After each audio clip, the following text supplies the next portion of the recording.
Welcome. It's our community, and I'm Mary Davidson, and our guest today is Bruce Mathews. And Bruce has written another book. I have. And this Along one, with some other folks. I know it. And I just, as strange as it may seem, folks, Bruce does have a job.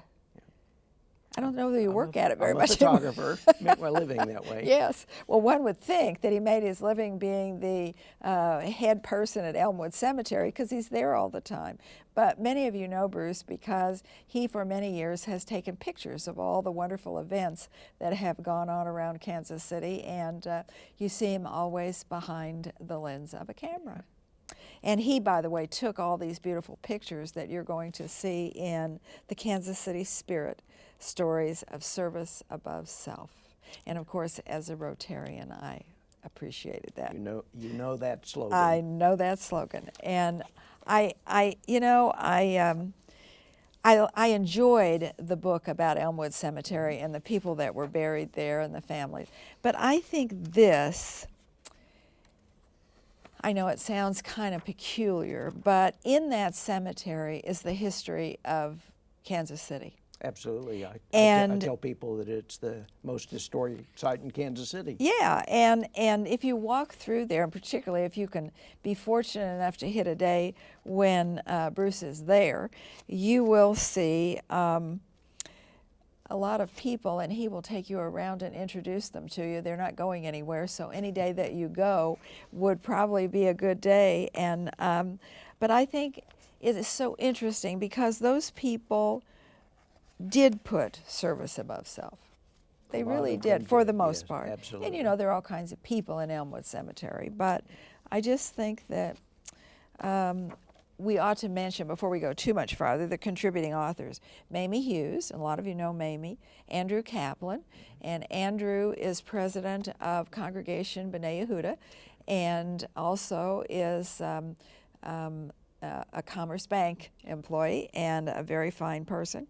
Christopher Leach, I don't think I know him. Christopher is the executive director of the Kansas City Museum. Of the Kansas City Museum. And Lynn Mackle. Lynn Mackle, she wrote about a number of the artists and educators that gave back to Kansas City in there. And Carol Powers. Carol Powers is actually an editor, formerly with the LA Times and the Kansas City Star. And she edited the book and then wrote a few of the chapters as well.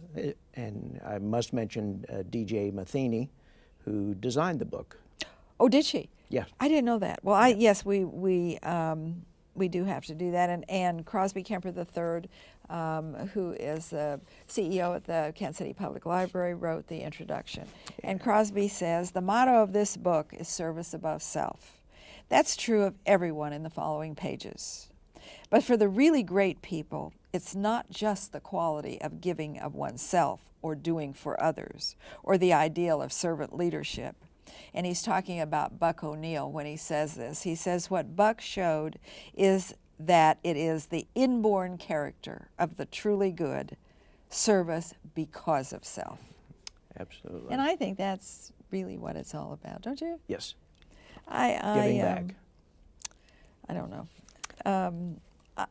There's some people in here that I think that we ought to talk about.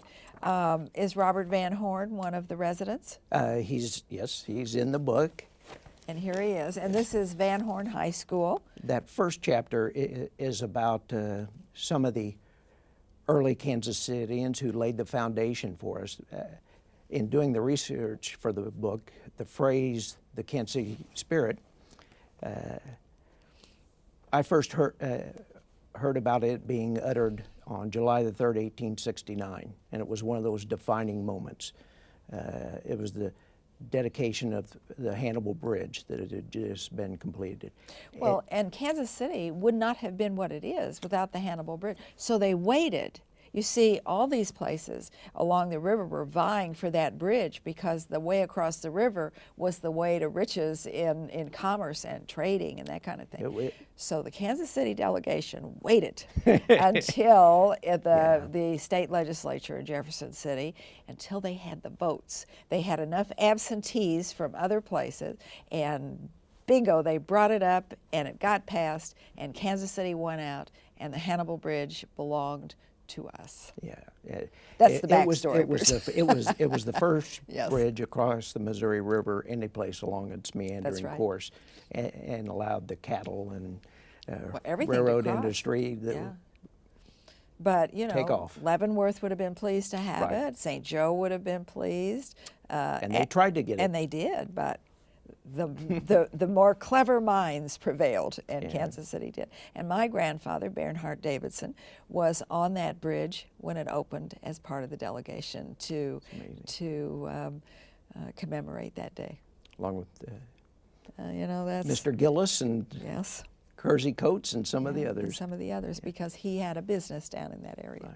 Right. So yeah, and Mrs. Benoist Troost, you have, you know, all of these in Scarrett School and Troost Avenue and Van Horn High School. Their names are with us. Their names are with us, forever. but a lot of people don't have a clue about their history, No. and that's what this book hopefully brings to light.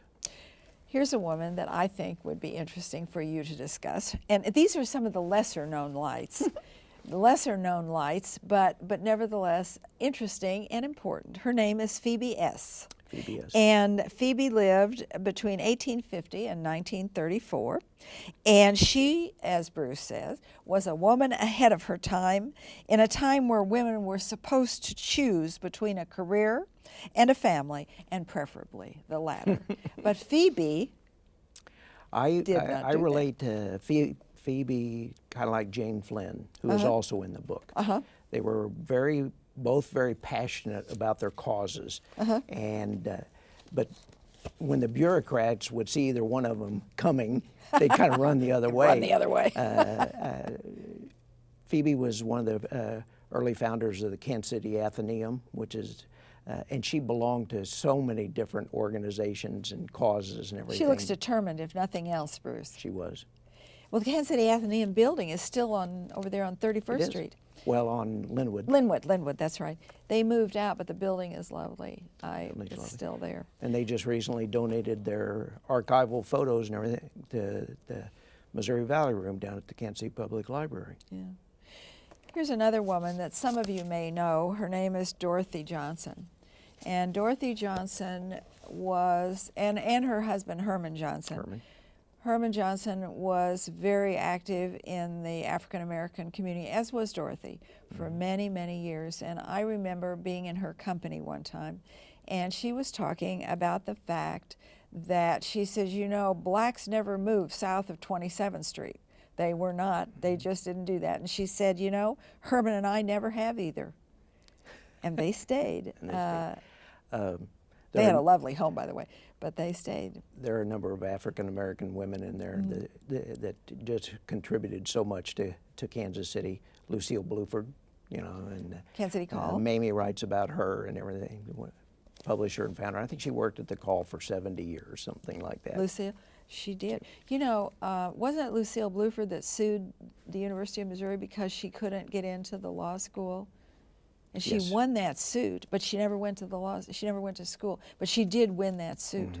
And that was a major issue for that time, because she was a very bright, intelligent woman, and they said, no, you're black and you can't enter the law school. And she sued and won. Another interesting lady in there is a Jewish lady, and what she did to advance the cause of civil rights was Esther Brown.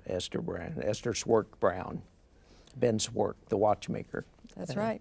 And she was a 32-year-old white Jewish Russian immigrant, mother of two, living in Johnson County, Kansas, in Merriam. She did. And she had a black cleaning lady, Helen Swan.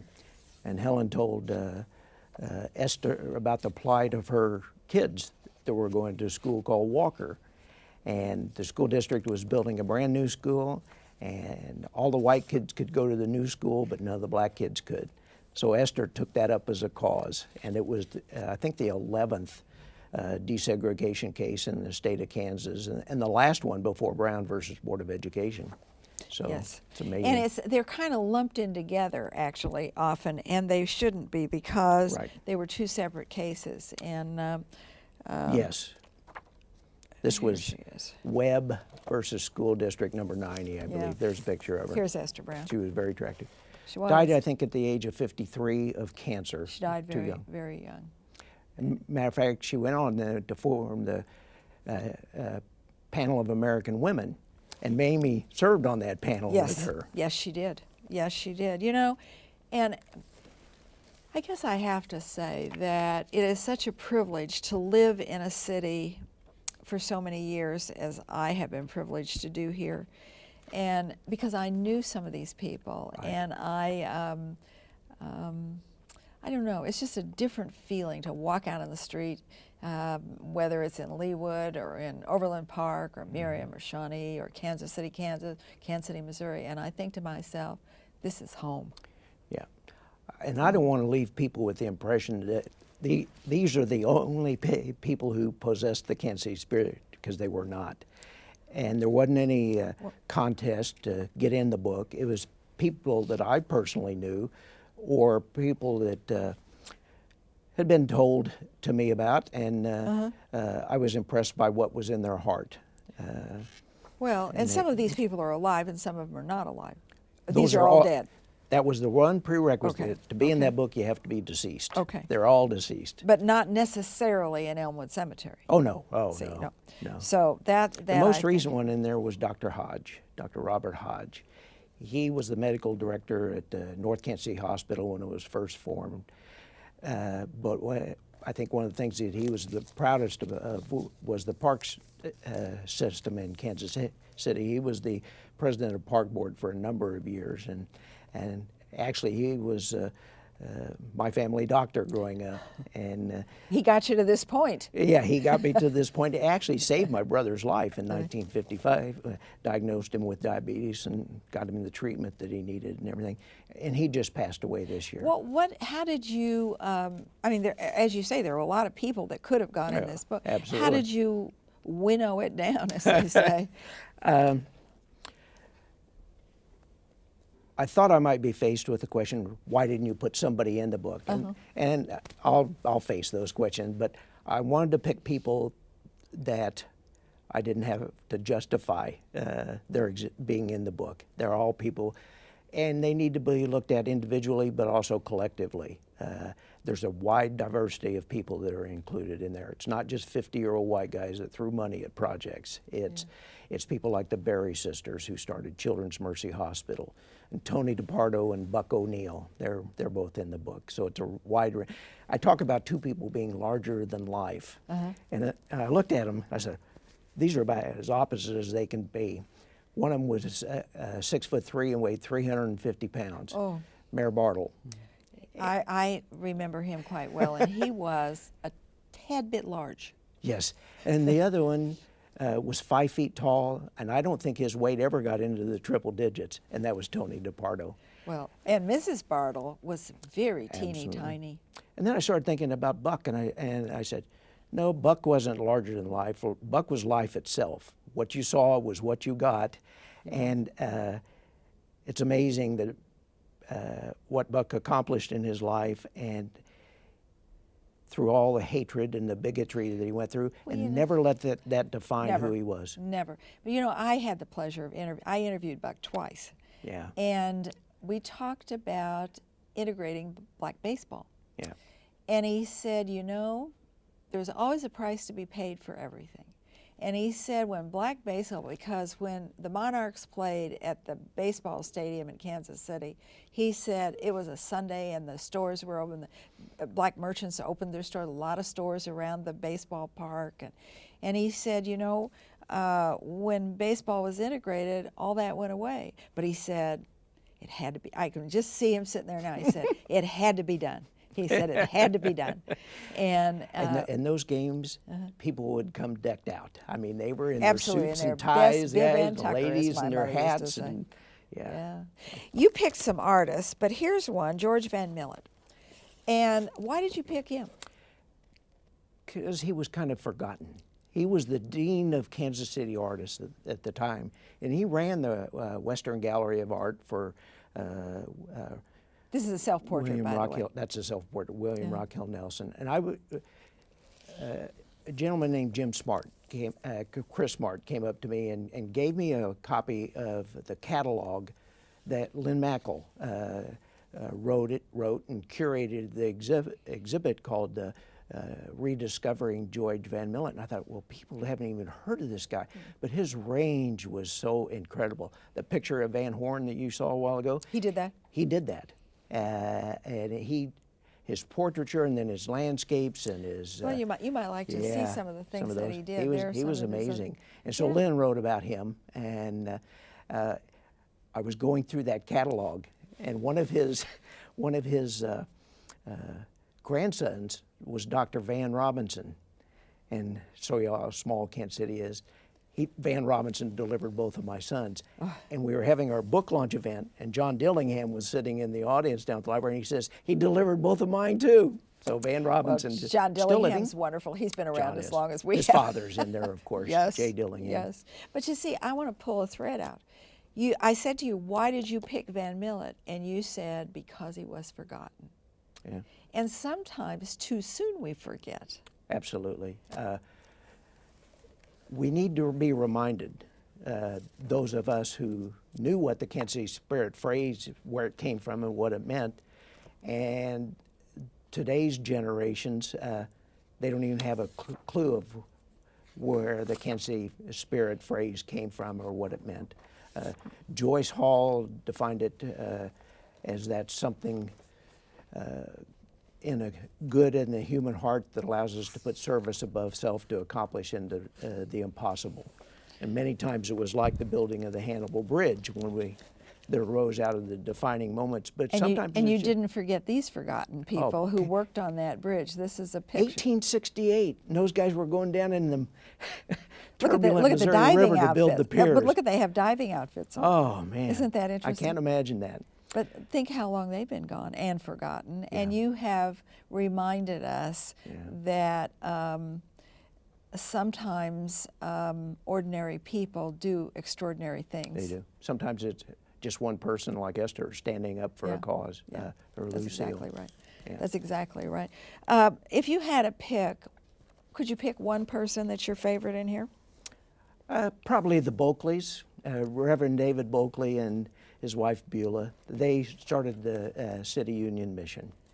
An interesting couple, and that it opens up a whole another stories about their relationship with Annie Chambers. And Oh, talk about it, because some of these people don't know who Annie Chambers no, was. They don't. Down at 3rd and Wyandotte, there were 3 homes: Madame Lovejoy's, Eva Prince's, and Annie Chambers, and these were the homes of ill repute. Yes. And David Bulkley had purchased Madame Lovejoy's home, and he was using it as a place to help drunks and ex-cons and derelicts get back on their feet. And in her 91st year, Annie became so enamored with the work that he was doing that she gave him her house, and that became the basis for the City Union Mission. So, a classic case of it's never too late for redemption. Well, yes. I do have to tell you a funny story about Annie Chambers, though, because when my father was born at 5th and Oak, where the freeway goes in down there, and he, as a little boy, sold newspapers. And he came home one day, and he called his father Pa. He told me this story, and he said, "Oh, Pa," he said, "I've got a new customer." And his father said, "Well, Julian, who is it?" And he said, "Well, I don't know her name, but she lives up on the 2nd floor there of this house." And he told his father where it was. And she gave me a dime to bring the paper upstairs to her. And he said, Pa said, "Don't you ever go there again." And it was Annie Chambers. Yeah.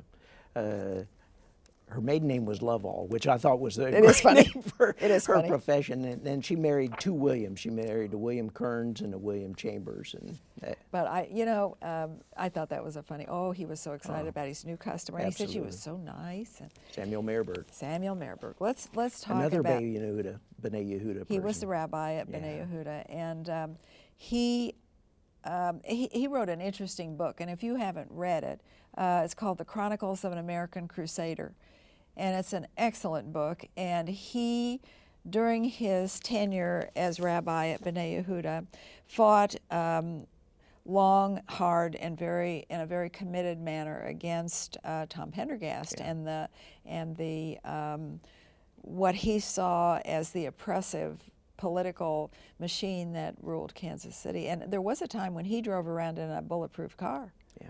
Also included in there is L.P. Cookingham. And L.P. Cookingham. He, along with Mayor Gage.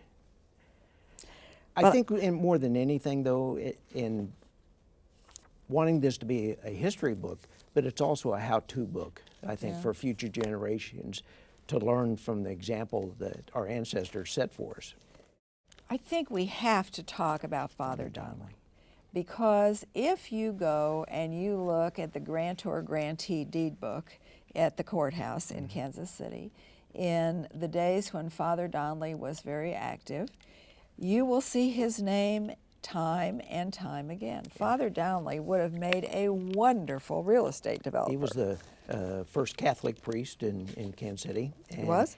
1810 to 1880. Is when he lived, and he also made bricks. So a lot of the early roads in downtown Kansas City were paved with his bricks. And if you look at the old photographs of Kansas City, and the roadways are cut out below the bluffs, he was very involved in all that too, literally and shaping he the bought and Kansas City. sold a lot of property down He did. there. Really, his name appears very prominently in the grantor-grantee deeds of Kansas City at that And then time. the church, of course, was the Cathedral of Cathedral, Immaculate Conception. Yeah, and you know, these people really don't die as long as people like you write about them, and as long as people like you and me remain interested There are in our city. certainly a lot of people living today, such as yourself, who exemplifies the Kansas City spirit, and the Halls and the Hellsbergs and everything. But thank goodness they're still living, and they're not in the book. Well, you know, we are in the book, and right. I think that it's just important that we know who we are and where we belong. Absolutely. I do. Can you think of another person in here that you? Well, you're right there to the Royals, the All-Star game this year, and of course And you Mr. have K. to mention Ewing Kaufman, and what that And Muriel. I and mean, you know, Muriel. she's in there as well. Yeah. We would be very remiss if we left her out, because she and Julia Irene now have done such wonderful things for Kansas City and used Ewing's money well. And Julia, of course, turned her mother's dream into a reality. And I think that really all three of them deserve our thanks from a grateful city. I really do. Being rich didn't automatically get you a spot in the book, but it didn't exclude you either. So Well, that's good. it's what people did with their riches, I think, that was as important. Well, you know, I think sometimes that to whom is given much, much is should be expected. Absolutely. And I'm not sure that it's always true, but That's a cool photo. That's there he is Norman Rockwell down on the West Bottoms doing his research for that painting on the front. on the front. Which, by the way, is the painting that Joyce Hall commissioned in 1951 after the one of those other defining moments. This belongs to 1951 Hallmark flood. Cards, doesn't Yeah, it? the original's down in the I think I've seen Hallmark it. Visitor Center. Well, you know, are you writing another book? I don't know what's coming next. Been talking to somebody about something, but it's way too Bruce, early. you're never going to quit, you know.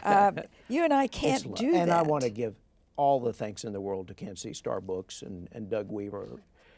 They're giving some of us who have had dreams about publishing the book the vehicle to do that, and I think it's only for the betterment of Kansas City. Well, you know, do you have another favorite? Oh, yeah. Who? And I wrote these two guys together. You couldn't leave a book like you couldn't do a book like this without including, of course, President Truman.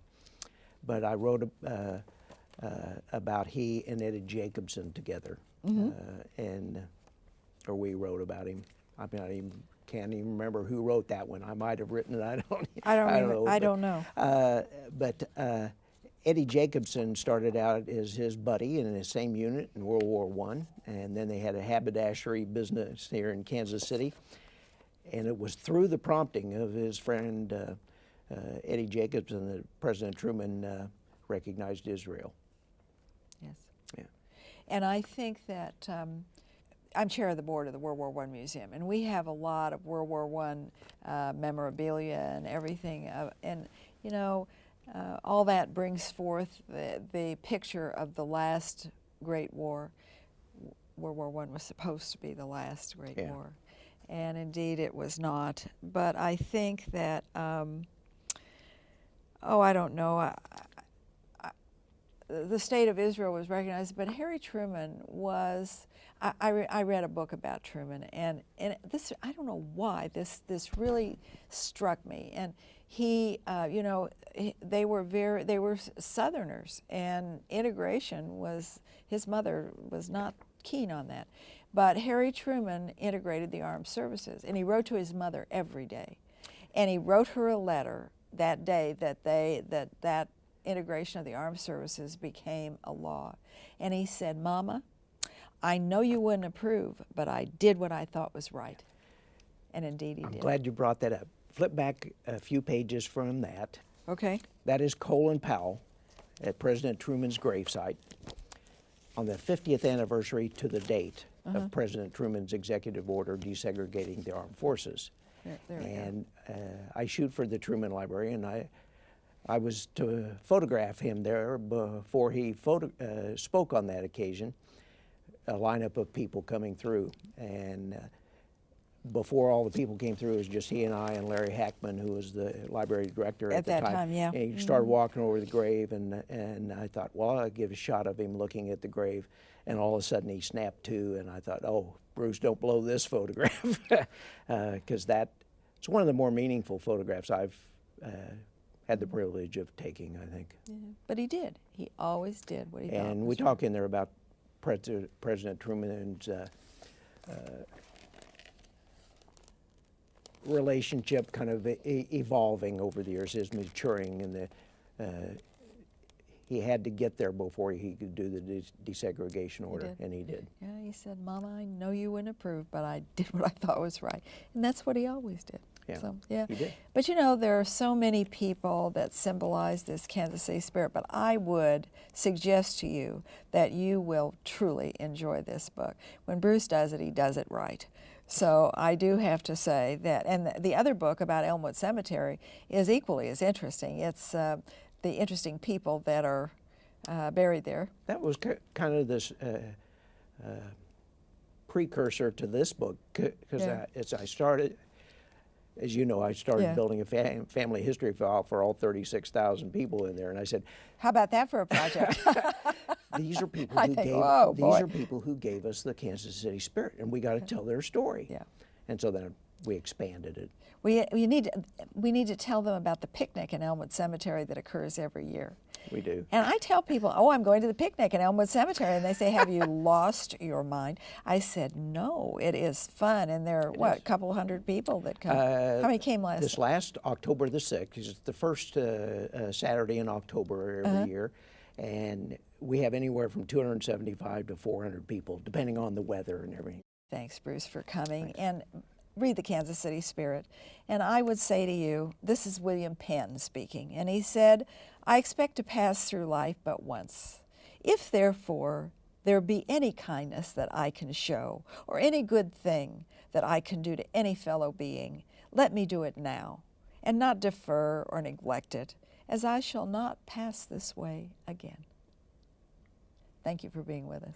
Thanks, Bruce. Thank you. And thank you for the Kansas City Spirit.